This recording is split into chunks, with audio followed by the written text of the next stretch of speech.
Hi friends, welcome to VividTech. இந்த வீடியோவில் நம்ம ஆண்ட்ராய்டு மொபைலில் எனேபிள் பண்ணி வச்சுருக்க அப்லாக்கை எப்படி டிசபிள் பண்ணலாம் அப்படின்றது தான் பார்க்க போகிறோம். அதாவது நம்ம தேவைக்கேற்ப நம்ம மொபைலில், அதாவது ஆண்ட்ராய்டு மொபைலில் நம்ம யூஸ் பண்ணுற ஆப்ஸுக்கு அப்லாக்கை எனேபிள் பண்ணி வச்சுக்க முடியும். ஸோ இதை நீங்கள் டிசபிள் பண்ணணும் விரும்புவீங்களா இருந்துச்சுன்னா இந்த வீடியோ உங்களுக்கு ரொம்பவே யூஸ்ஃபுல்லாக இருக்கும். ஸோ இந்த வீடியோவில் நம்ம எப்படி அப்லாக்கை டிசபிள் பண்ணலாம் அப்படின்றத பார்ப்போம். வாங்க வீடியோக்குள்ளே போகலாம். வீடியோ கடைசி வரைக்கும் ஸ்கிப் பண்ணாமல் பாருங்கள். இதான் நம்ம சேனலுக்கு நீங்கள் ஃபஸ்ட் டைம் வந்துருப்பீங்களா இருந்துச்சுன்னா நான் தான் விக்னேஷ். மறக்காம நம்ம சேனலை சப்ஸ்கிரைப் பண்ணிவிட்டு அப்படியே பார்த்துட்டு பெல் ஐக்கனையும் கிளிக் பண்ணிடுங்க. நீங்கள் ஃபஸ்ட் ஸ்டெப்பாக என்ன பண்ணணும் அப்படின்னா, உங்கள் மொபைலில் நீங்கள் செட்டிங்ஸ் உள்ள போயிருங்க. போயிட்டு அதில் பாருங்கள் ப்ரைவசி அண்ட் செக்யூரிட்டி அந்த மாதிரி ஒரு ஆப்ஷன் ஒன்று இருக்கும். அதையுமே கிளிக் பண்ணி உள்ளே போயிருங்க.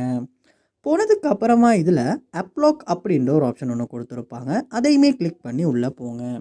ஸோ இப்போ உங்கள் மொபைலோட ஃபிங்கர் பிரிண்ட்டை சரி இல்லாட்டி பாஸ்வேர்டு சரி கொடுக்க கேட்கும். ஸோ அதை கொடுத்துருங்க. இங்கே உங்கள் மொபைலில் உள்ள ஆப்ஸ் எல்லாமே காட்டும். இதில் அப்லாக் எனேபிள் பண்ணியிருக்க ஆப்ஸ் உங்களுக்கும் காட்டும்.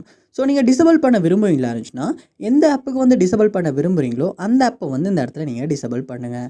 அப்படி பண்ணும்போது அப்லாக் டிசபிள் ஆகிரும். ஸோ உங்கள் தேவைக்கேற்ப நீங்கள் என்னென்ன ஆப்புக்கு டிசபிள் பண்ண விரும்புவீங்களோச்சுன்னா உங்களால் அந்த ஆப்ஸ் எல்லாத்தையுமே டிசபிள் பண்ணிக்கொள்ள முடியும். ஸோ இதுக்கப்புறமா நம்ம மொபைலில், அதாவது ஆண்ட்ராய்டு மொபைலில் அப்லாக் டிசபிள் ஆகிரும். ஸோ இந்த வீடியோ உங்களுக்கு ரொம்ப யூஸ்ஃபுல்லாக இருந்திருக்கும்னு நினைக்கிறேன். இது போல் நிறைய வீடியோ நீங்கள் பார்க்கணுன்னா கண்டிப்பாக நம்ம சேனலை சப்ஸ்கிரைப் பண்ணுங்கள். அப்படியே பார்த்துட்டு பெல் ஐக்கனையும் கிளிக் பண்ணிடுங்க. தேங்க்யூ.